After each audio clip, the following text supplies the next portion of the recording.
So, if you are here, I suspect it's because you see the potential that social media has, and the online space as well, to be more than a tool to just broadcast your Sunday message.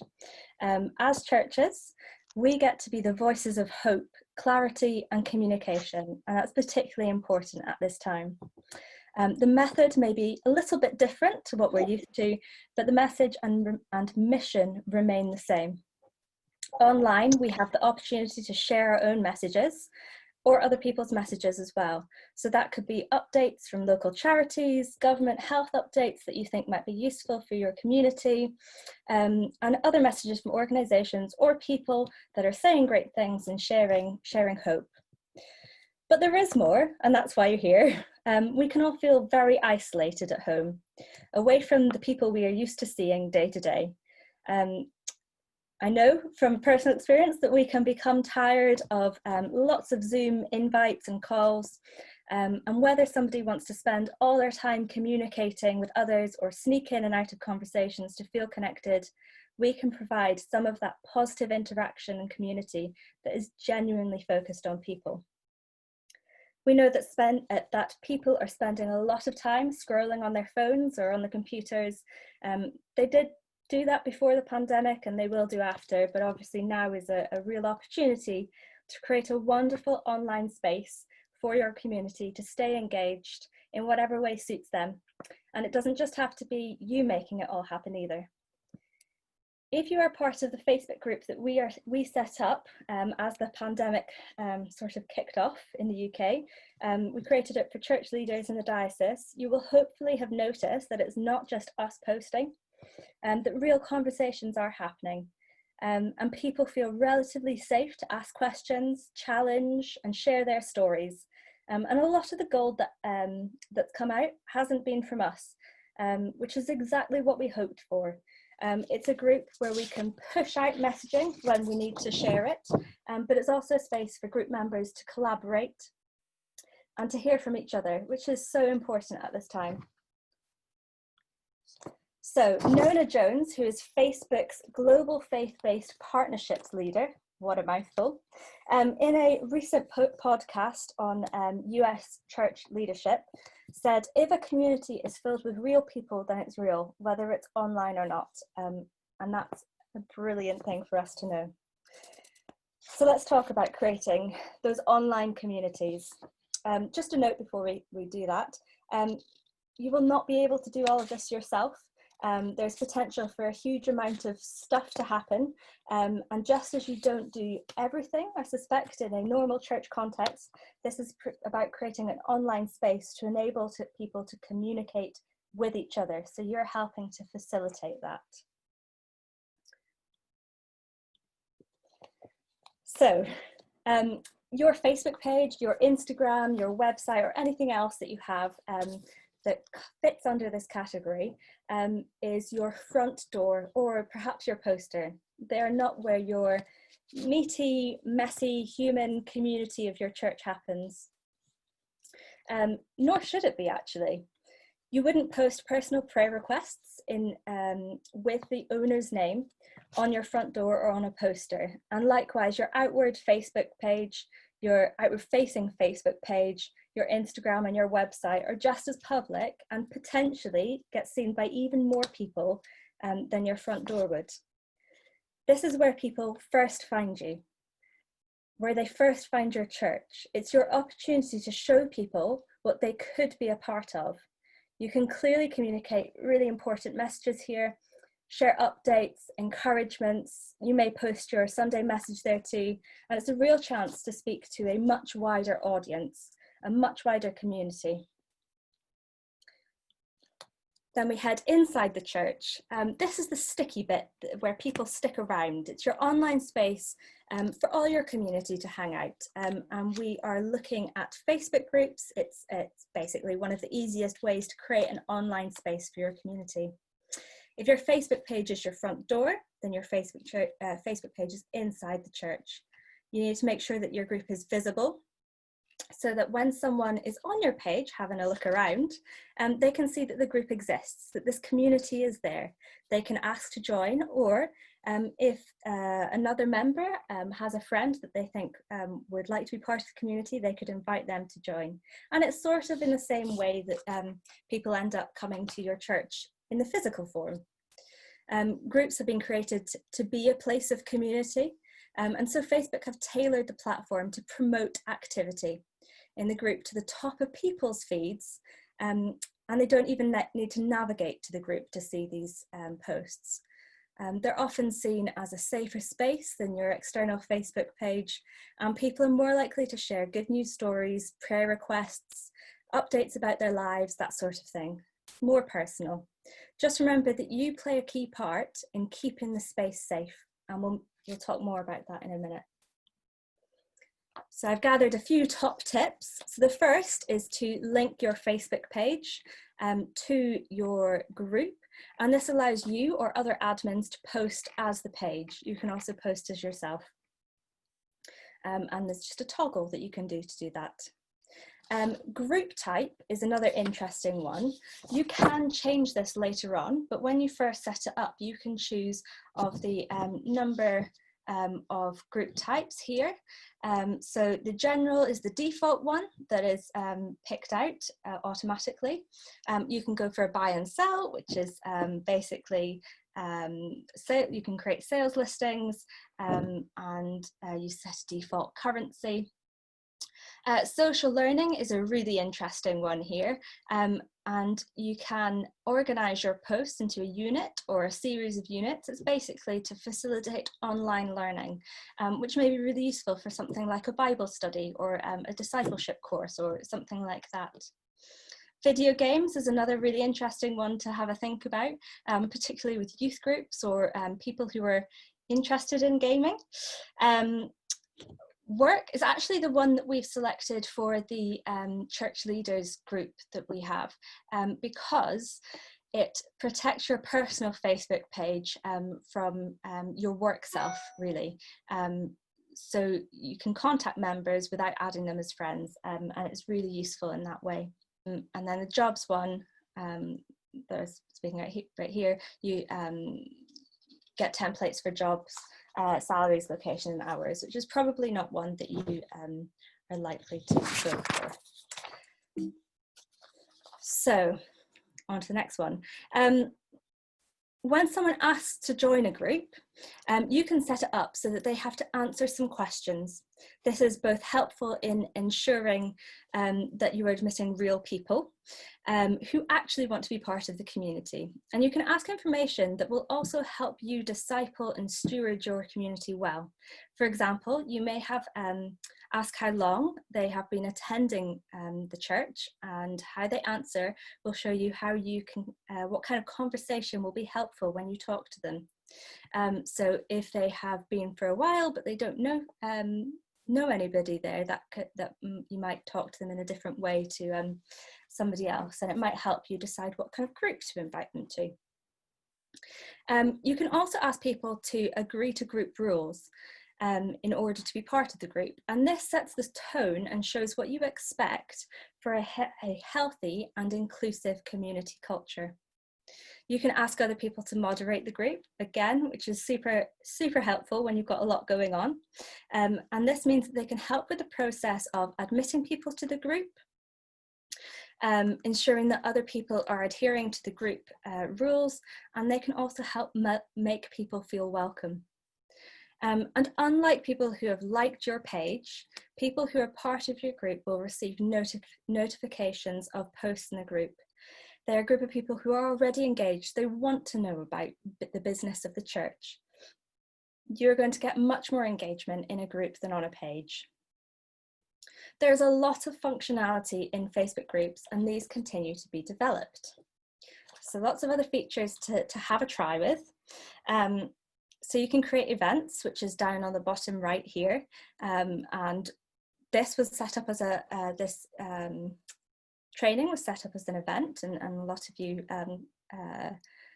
had a look at that, and you can do lots of other events as well. You can add learning units, which I think I talked about before, which is really useful, again, for discipleship or Bible studies. And then you can add things like games and jobs. So no matter which type of group you've selected, there are other sections, other features that you can pull in as well. And then you can also share files, which is really useful, again, if you have something that you want to share. So basically, have a play around it, join other groups that are out there, check out what other churches and organisations are doing. And I say other organisations because there are other groups that are run by other organisations that are doing brilliant things as well, and well worth a look at. So once you've got your main community group, you can have a look at spaces for smaller groups as well. So you may have small or midweek groups already. They may still be meeting, or they may not have the facility at the moment. Well, this is one of the ways that you can help facilitate them communicate. You might want to set up a group for leaders of groups or other sorts of leaders. You might want something for prayer groups, something for Bible studies, something for coffee mornings, something for social action. The list really is endless. So it's just basically a group for something outside of the Sunday experience. And by creating more specific groups, you can communicate specific information directly to the people in that group. You might want to share Bible study notes to a specific group or with your group leaders, or even invite people to training. And the training can be an invite outside of Facebook. So I've got a note here on friendship levels, because this is really helpful in how we think about different types of groups and how we communicate to people. By creating these smaller groups, you are facilitating closer connection. Specific groups can give your communities the space to talk about the things that matter to them with people who are like-minded or share a common purpose. They are more likely to talk openly with their inner circle, their closer friends, than casual friends. And again, they're more likely to talk more openly with casual friends than acquaintances. And so this is about facilitating some of that. In our social media policy, we talk about the blurring of the personal and professional world.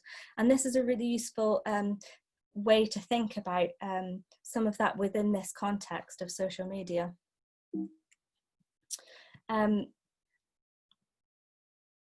We would recommend that you don't take responsibility for running every single group, just as you probably wouldn't run 20 or so Bible studies, 4 coffee mornings, a toddlers group, or 2 and various specific interest groups, whatever you have going on in the life of your church. Find people who you trust to take ownership of these. They may be people who ran those groups before lockdown and physical distancing, or you may need to ask someone else to come alongside who knows a bit more about technology and Facebook and Zoom and all of those things. And maybe you need a bit more of a team approach. Remember that this may be a bit of a longer term sort of thing. And even after we get back into our church buildings and normal service resumes, these online groups could continue in addition to the actual physical meeting. They could provide some real value in addition. So you need to think about longevity here. For example, you may have a prayer group that meets every other week, but they may also want to share answers to prayer or request prayer at other times outside of that meeting as well. And it's a real way to facilitate that. There are a few different ways to create these smaller groups or facilitate these smaller settings in community. And that may depend on the type of person that the group includes, or what type of communication best suits the group. Before you go ahead and create lots of groups, consider the purpose of each of the groups and choose a method that will best suit that purpose. Where your community are, go there. One of the things that went out yesterday in the briefing was about the 7 E's of evangelism. And that's a really useful way as well to think about how you go about doing these groups and how you facilitate that evangelism as well. So, what options are available? Well, these are 3 of the easiest at hand, potentially free options. Facebook groups, obviously we've already talked about that, and they work for smaller groups in a similar way to a large group, but here we'd recommend that you have more focus.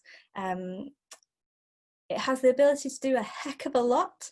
There's even rooms now, which is a new feature, where you can do video calling inside of your group, but they can become very noisy. So that's where WhatsApp messaging groups are really helpful, is that it's much more focused, it's much more streamlined, but is a little bit more tricky in terms of GDPR. Sharing phone numbers, there are definite GDPR implications, so you need to have a little think about that. But it is more instant, and you can have that video calling feature as well there. And then finally, Zoom. Zoom is great because you have that face-to-face contact, and it's dedicated to that. We are all very, very used to Zoom now. We've seen it work really well, and we've also seen it be a massive flop. We can see it where the technology is not working. And we can use Zoom to encourage people to gather rather than to view, which I think is some of the concern that some of us have. So some of the examples are people can hang out on a Zoom call together with their small groups while watching a Sunday message, or hang out afterwards. There are lots of churches that push their congregations into smaller meeting rooms after the service to hang out, as we would have a coffee at the end of a Sunday service in a church building. Midweek groups are happening across Zoom as well, and people who have struggled to attend previously because of childcare or other reasons are now able to attend freely. It really has opened accessibility up to us. And then you can have all sorts of fun things like quizzes and, I don't know, games, lots of other activities happening on Zoom. And so you can keep that fun without it being an intense conversation every time. But Zoom allows you to communicate face-to-face, which is a massive part of what we are missing without having that physical connection. It can never quite replace it, but it goes some way towards feeling a little bit more connected.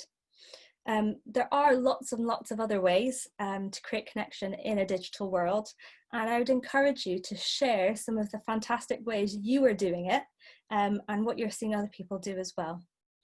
I would recommend that we use a mixture of methods to communicate with people and create that online community. Again, going back to working out what the purpose for that particular group is and what works best for the people in that group. So, keeping the conversation alive. I think this is something, again, that some people find a little bit tricky. Each community is totally different and will require different levels of input, even looking at different specific smaller community groups. There may be times of lots of intense activity, and there may be other times that are just a bit quieter. And each person in each group is different. You may have people who, for one reason or another, won't be part of an online group, and their only contact may be a Sunday service or a message. Be mindful of the different people in your community and how you can best serve them. I know for me that I spend a lot of time on Zoom calls and at my computer for work every day, and then by the time I get to the evening, Zoom is not something that I want to spend the rest of my evening on every day. With that being said, you can help the conversation, you can help it keeping on going. We would encourage you to try something new, to remember to show your face, to comment on posts, to share your news, to share short messages of hope and possibly lead a prayer. There are lots of other ways to engage and encourage the conversation and let people know that you care. And I think that that's a really important bit there, to let people know that you still care. And where you notice someone is perhaps a little more quiet than usual, or there may be something going on, you can message them directly to offer hope and comfort or whatever else you feel that they need in that time. So invite people to get involved. So this is going towards that not doing it all on your own. There are lots of people out there who perhaps had roles in weekly church activities, might be feeling a little bit left out, or like some of their purpose is gone, or whatever else they might be feeling. And there might be people out there who just can't wait to get involved but don't really know how to. And now is the chance to create ways to help people to serve, whether that's moderating a group, starting a new group, collating prayer requests, hosting a Zoom chat, or creating something to share with the wider church. You could have youth groups putting together a song, you could have somebody creating a graphic. There are lots of ways to get people involved, and you may end up with a bigger volunteer team at the end when we go back to our buildings. So the other thing I really, really, really want to encourage you is to just give it a go, try something new, and to keep on showing up. It can be really scary to try new things, and we see people get things wrong, but it really is a learning experience. One of the ways to perhaps help yourself is to create a safe space for you to try out these new things, find people you can try them with, and check out what other churches and organisations are doing as well. Yeah, it allows you to have a see at what's going on. And then keep showing up. Now is the time to keep on showing up. People are spending lots of time on their phones, on their computers. Make use of all the features and functionalities of Facebook and Instagram and whatever else, and spread those messages of hope. Invite people to join your community, your sticky community that keeps people coming back. You can take this opportunity to better connect with your people at this time, creating a lifeline for those in need and enhancing your ability to communicate with your church as we look forward to the time where we can meet again physically. And looking a little bit to the future, when we get to go back to our church buildings, some people do connect better over a digital screen than over a coffee. And then there are those that are perhaps housebound. Other people who can't get to a physical service regularly for work or whatever else. And then those who aren't ready to take a big step of walking through a church door.